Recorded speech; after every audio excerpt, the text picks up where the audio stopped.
Okay, thank y'all for being here today. Again, my name is Detective Steve Nash, Stephen Nash, either one. I work with the Austin Police Department Robbery Unit. Today we're here to talk about a robbery that occurred at the 6900 block of Brodie Lane. It occurred on October the 7th, approximately 10:30 a.m. in the middle of the day, or daylight hours.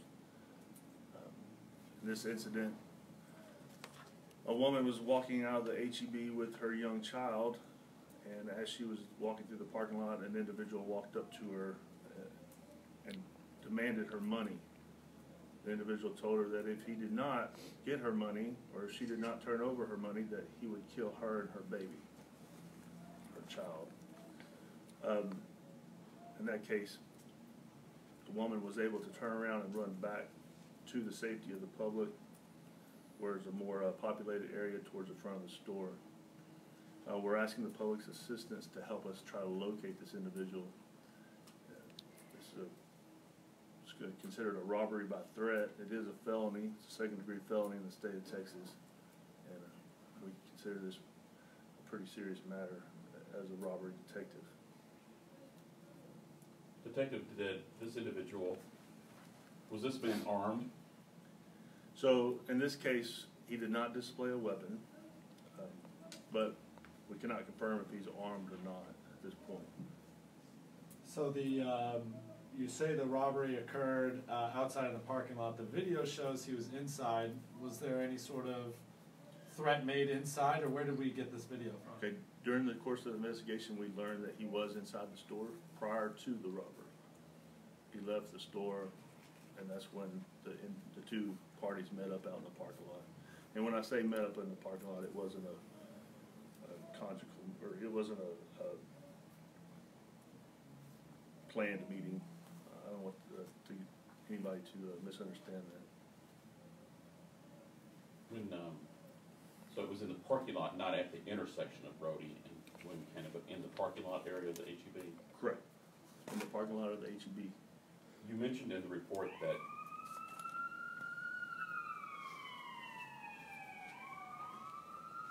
need to go chase him? There's a couple other people out there. You mentioned in the report that you believe this individual lives in that area. Is he a known resident, or do you think he's a transient? What do we think? At this point, we do not know the individual's living status. The reason that is believed or was put out there is because he was seen leaving on foot. It is not known whether or not he has a vehicle. It is not guaranteed that he lives there in that area, but we're trying to get as much info as we can, because we believe he frequents that area, I guess would be a more appropriate term, actually. How old is the child who's with the woman? A young child, very young. Can you say male or female, the child? I would rather not. He seemed to have a distinctive gait, slumped over, kind of methodical. Was there anything about his voice, his nature, that the woman could share with you that would help us? Did he slur his word? Did he seem sharp? You know, he seems to be a nice dressed individual. Correct. There's nothing out of the ordinary about the gentleman. Loose term. And about the individual. I'll try that again. No, there is absolutely nothing abnormal that we have seen, except there's one thing that stands out about this individual that I forgot to talk about, and it's very important. This male has a tattoo under his left eye. It's going to be very distinctive.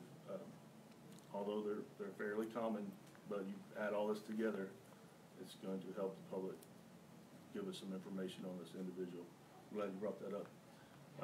But as far as speech and such as that, she didn't mention anything abnormal. And that tattoo is of a teardrop under it. Correct. The incident happened more than 2 weeks ago, which it surprises me that with such, it seems to me crystal clear video surveillance footage, you paused it right there, we see the guy's face. What's really has been difficult for you guys to try to locate this guy? Well, there's an investigative process, and this is part of the investigative process. We do have methods of putting out bolos, which are to be on the lookout to patrol officers and officers in the area. We have teams of officers that go out and actually look for violent criminals. We try to go through our avenues, and this is one of our avenues. We would like to work as a team with the public when we can. So that's what we're doing here today, hopefully. Any reason to believe, I know he was inside the store, you said, that he had kind of spotted this mother and child inside and purposely followed them out? We're investigating every possibility. At this time, I can't answer that positive. I have no idea. But we're looking into every method that could have been used. Last question. Steve, how far did they get out? Again, where this confrontation happened? How deep into the parking lot? Was it near that entrance right there on that There's side? some things I would just like to leave a little vague at this point during the investigation. Thank you. That doesn't count as a full question. How does it make you feel that this happened in broad daylight? It's concerning. That's why, again, we're going out to the public. We don't know that there's I know this question is lingering. We don't know that there's a continual danger to the public. We don't know much about this individual at all. We don't know the method he's using. We don't even know where he lives or his living status. So there's so many unknowns that's what makes me worried more. I mean, I work robbery. I work this. This is my job. But there's just so many unknowns about this one. It raises some concerns, and that's where we're reaching out to the public to help us. Thank you. Thanks, Thank Steve. you. Appreciate Thank it. you.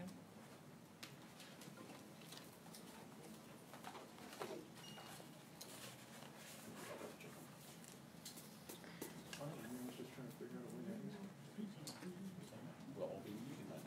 Mm-hmm. All right, you gotta tell them about Bruce Campbell. Yep. No. So when did it come Hey, out? y'all.